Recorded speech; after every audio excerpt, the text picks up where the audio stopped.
Hai hai hai. Selamat datang kembali di channel Min Donghua. Kali ini kita akan melanjutkan cerita Donghua, Battle Truck di Heaven. Nggak pakai lama lagi, langsung aja kita ke ceritanya. Check it out. Bagaimanapun, setelah Jonggu memasuki gerbang kuno ini, dia mendapatkan situasi yang tidak dapat dijelaskan. Jadi, jika Xiaoyan tidak mengingatkannya, Jonggu mungkin tidak mengingat tugas yang diberikan oleh Luya. Jadi setelah Xiaoyan berbicara, Jonggu segera membalikkan telapak tangannya. Kemudian sebuah selip batu giok muncul langsung di telapak tangannya. Namun saat pertama dia mengeluarkannya, Jonggu langsung menyerahkan selip batu giok itu kepada Xiaoyan. Meskipun Jonggu mungkin perlu menyamar jika mereka berada di luar, tapi di alam ini Jonggu juga menyadari siapa bos yang sebenarnya. Segera Xiaoyan mengambil selip batu giok itu dari tangan Jonggu. Kemudian Xiaoyan langsung menuangkan kekuatan jiwa ke dalam selip batu giok tersebut. Namun pada saat ini, tiba-tiba Xiaoyan menyadari sesuatu yang aneh pada selip batu giok itu. Karena dia dapat merasakan nafas jiwa orang lain secara sekilas. Pada saat yang sama, di sisi lain di kompas alam Dewa Iblis Suci, sebuah cahaya biru berkedip di luar gerbang kuno. Kemudian sosok cantik yang duduk bersila di antara beberapa orang, perlahan membuka mata indahnya dengan cahaya yang sedikit berkedip di matanya. Seperti yang saya duga, tapi siapa Anda? Meskipun penampilan wanita cantik ini tidak ada bandingannya, namun temperamen yang terpancar di antara kedua alisnya jarang ada di dunia ini. Tepat ketika dia selesai berbicara, sebuah cahaya keemasan menyambar lagi di udara. Saat berikutnya, cahaya keemasan tersebut langsung menyelimuti tubuh wanita cantik itu, yang membuat Wei Feng dan Luya sedikit terkejut saat melihat ini. Karena sosok cantik yang diselimuti cahaya kemasan itu tidak lain adalah Yuyan. Jelas Wei Feng ataupun Luya, mereka tidak pernah menyangka bahwa Yuyan juga akan memilih untuk memasuki gerbang kuno ini. Sehingga Wei Feng dan Luya saling memandang, karena tak satu pun dari mereka ingin terlibat. Meskipun tidak ada yang tahu apa yang ada di dalam gerbang kuno, dan mereka hanya tahu masukkan banyak orang ke dalamnya. Tetapi hanya sedikit orang yang bisa keluar dengan aman. Tapi meskipun gerbang kuno bukanlah tempat yang sangat berbahaya, namun kedua orang ini tetap tidak ingin mengambil resiko. Terlebih lagi, mereka tidak memiliki token kuno Dewa Iblis Abadi di tangan mereka. Jadi keduanya hanya bisa memikul tugas untuk menjaga para pemegang token kuno Dewa Iblis Abadi. Adapun di atas kompas, semua orang yang tersisa dan duduk bersila. Mereka juga dipilih oleh gerbang kuno. Segera setelah itu, mereka semua juga berhasil memasuki gerbang kuno. Di sisi lain, dunia yang luas, Xiaoyan masih memegang selip batu giok di tangannya, dan dia terus memperhatikan sesuatu yang aneh. Meskipun nafas jiwa ini berlalu dengan cepat, namun pancaran nafas jiwa ini masih ditangkap oleh Xiaoyan. Tapi karena selip batu giok itu dikeluarkan oleh Luya, maka kemungkinan besar hal itu ada hubungannya dengan Luya. Tapi Luya tidak menunjukkan kecurigaan pada saya. Wei Feng bahkan lebih tidak mungkin jika harus dibandingkan mereka. Jika selip batu giok ini adalah konspirasi, maka orang yang paling mungkin adalah wanita itu yang bernama Yuyan. Meski begitu, nafas jiwa ini tidak mengunci posisi saya, bahkan hanya untuk menyegel selip batu giok ini. Namun kali ini, mungkin ada beberapa kesalahan dalam perhitungan saya. Bagaimanapun seharusnya Jonggula yang harus memeriksa selip giok ini. Tapi saat ini, saya yang melakukannya. Jadi saya khawatir sekarang saya tidak bisa menyembunyikan identitas saya. Xiaoyan menarik nafas dingin dan memikirkan perilaku oleh Yuyan sebelumnya. Lagi pula, Yuyanlah yang memiliki kecurigaan yang terbesar terhadapnya. Jadi jika itu masalahnya, Yuyan mungkin telah mengetahui Xiaoyan sejak dia berada di alam Dewa Iblis Suci. Tapi karena dia tidak mengungkap identitas Xiaoyan, maka seharusnya Yuyan pasti memiliki alasan. Mungkinkah wanita ini punya rencana lain untuk saya? Jelas dia mengetahui identitas saya, karena wanita ini tahu bahwa saya akan datang ke sini. Itulah sebabnya wanita ini tidak sengaja mengungkapkannya.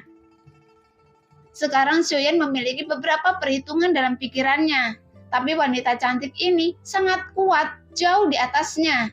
Jadi meskipun tebakan Xiaoyan benar, jika dia benar-benar ingin berkomplot melawan Xiaoyan saat ini, maka Xiaoyan telah memasuki permainannya. Meski begitu, sekarang tidak ada gunanya Xiaoyan terlalu banyak berpikir. Karena dia tidak memiliki kekuatan yang sangat kuat, maka dia hanya bisa direduksi menjadi bidak catur. Izinkan saya menjelaskan secara singkat kepada Anda tugas-tugas yang ada di Sri Batu Gio, dan tugas ada sebanyak 3 orang perlu dibunuh. Kemudian ambil harta karun mereka. Adapun 3 tuan ini bernama Jidian, Yindian, Wundian. Setelah membunuh tuan dari 3 istana, kita harus merebut harta karun yang bernama Pilar Tianjun. Gumam Xiaoyan perlahan, meskipun informasi ini sangat sulit untuk diucapkan dan bahkan lebih tidak dimengerti lagi. Karena hanya ada pesan teks sederhana di Sri Batu Gio, jadi informasinya tidak cukup spesifik. Saya tidak menyangka masalah ini akan sama dengan rumor yang beredar. Saya mendengar bahwa ada 11 aula di alam besar, dan itu terbagi menjadi Dindiansi, Yin, Chen, Wu, Shen, dan Su. Tiandian Geng, Ren, dan yang lainnya. 11 aula ini juga merupakan peringkat garis keturunan klan Cimi. Istana bawah tanah berada di urutan kedua yang dipimpin oleh Tiandian. Adapun istana surgawi adalah tempat garis keturunan inti klan Cimi berada. Jadi, apakah Anda masih memiliki reservasi sekarang? Yonggu menjelaskan secara perlahan. Tepat ketika mendengar Zhonggu banyak bicara, Xiaoyan sedikit mengernyit. Jelas dia tidak pernah menyangka bahwa klan Cimi menjadi begitu kacau. Namun ada garis keturunan yang ketat di dunia ini. Tidak perlu banyak omong kosong sekarang, sebaiknya ayo berangkat, karena tidak menutup kemungkinan bahwa beberapa rekan kita akan mendapat misi yang sama. Xiaoyan melihat ke kejauhan dan segera berkata. Mendengar itu, mereka bertiga mengangguk sedikit.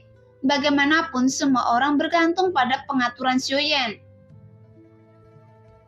Hanya saja, sekarang kita belum memiliki peta alam besar ini. Jadi bagaimana kita bisa memilih jalan ke depan?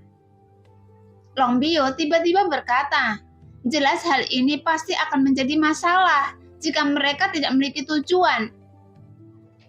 Setelah Long Bio selesai berbicara, Jin Doming berjalan dan mendatangi tubuh pria berjubah putih. Kemudian dia mencari sesuatu pada tubuh pria tersebut untuk sementara waktu. Sehingga dia benar-benar menemukan gulungan kulit di lengan jubah pria itu. Kemudian dia membuka gulungan kulit tersebut. Meskipun gambarnya tidak terlalu jelas, tapi itu memang sebuah peta. Sebelumnya Xiaoyan hanya mencari pada cincin pria itu dan dia tidak menemukan apapun. Jadi saat dia melihat gulungan Jin Doming, menemukan gulungan kulit dan menyerahkannya kepadanya, alis Xiaoyan sedikit terangkat. Pikiran klan Cimi benar-benar tidak bisa dinilai dengan akal sehat. Xiaoyan bergumam dengan bingung. Jelas biasanya barang-barang seperti itu akan ditempatkan di dalam ruang pada cincin untuk disimpan. Namun orang ini justru sebaliknya, dia menaruhnya dengan santai di lengan baju jubahnya. Setelah mengambil peta gulung kulit, Xiaoyan menatapnya dengan serius. Kemudian dia menemukan gambaran alam besar sepertinya tidaklah rumit sama sekali. Hanya saja Xiaoyan tidak tahu apakah itu disengaja atau tidak. Karena hanya ada sekedar gambaran di peta gulungan kulit tersebut, dan itu hanya ada Zidian, Yindian, Chendian, Wundian, Shendian, dan Sudian yang ditandai. Adapun 6 nama ini milik Istana Bumi, dan misinya adalah 3 aula di antara aula bumi. Sekarang Xiaoyan melihat sekeliling dari waktu ke waktu. sampai mereka secara kasar dapat menentukan lokasinya. Kemudian matanya sedikit menyipit saat memilih arah. Ayo pergi, tinggalkan saja orang ini di sini. Setelah mengambil keputusan, Xuan berkata dengan tegas. Namun sebelum mereka bergegas pergi, Long Bio sekali lagi belajar dari Jin Doming. Kemudian dia kembali menggeledah tubuh pria berjubah putih itu. Baru setelah memastikan tidak ada yang lain, sudut mulutnya sedikit berkedut. Segera keempat orang itu langsung berubah menjadi pelangi panjang dan terus menyapu dengan cepat ke kejauhan. Namun, meskipun tidak ada larangan terbang di alam besar ini yang bertentangan dengan langit, tapi itu membatasi ketinggian semua orang saat terbang. Karena setelah semua orang menyapu naik ke atas ratusan kaki, mereka tidak bisa naik lebih jauh lagi. Tapi tidak lama setelah keempat orang itu pergi, tubuh pria berjubah putih yang tergeletak tak bergerak di tanah.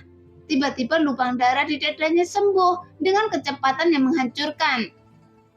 Segera kelopak matanya bergerak sedikit. Sesaat kemudian, dia berdiri dengan tegak seolah-olah dia telah dibangkitkan. Mungkin jika Xiaoyan melihat pemandangan ini, dia pasti akan terkejut. Karena meskipun tubuhnya tidak hancur, namun jiwanya telah hancur. Jadi sama sekali tidak ada kemungkinan pria ini dapat dibangkitkan kembali. Tapi sekarang, dia dibangkitkan begitu saja. Bahkan gulungan kulit yang awalnya diambil oleh Xiaoyan tiba-tiba mengembun kembali di tangannya. Kemudian gulungan kulit tersebut dimasukkan ke dalam jubah lengannya lagi.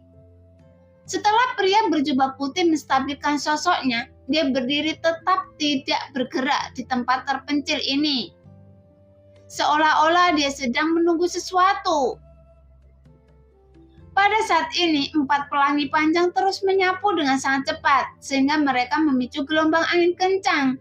Tak lama kemudian, mereka berempat melayang di udara. Kemudian mereka melihat ke bawah dan menemukan ada sebuah cekungan besar seperti lembah di tanah.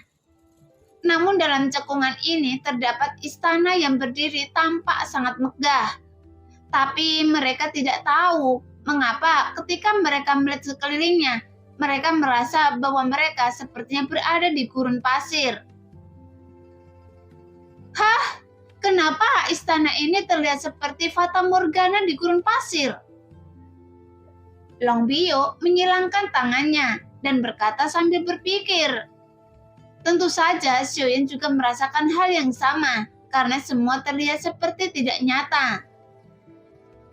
Nah, demikianlah cerita hari ini. Terima kasih yang sudah menonton video Min Earth sampai selesai. Sampai jumpa di video selanjutnya. Bye-bye.